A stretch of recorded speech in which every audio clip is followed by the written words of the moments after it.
শুনাচোন তোমাৰ নামটো কি নেনা নেনা কি ধুনীয়া নাম মিঠা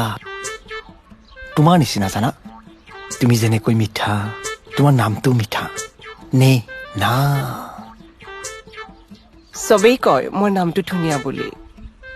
আৰু লগতে মানুহজনীও মোৰ নাম কণ মানে কণ দিলো মই মানে ইয়াতে থাকো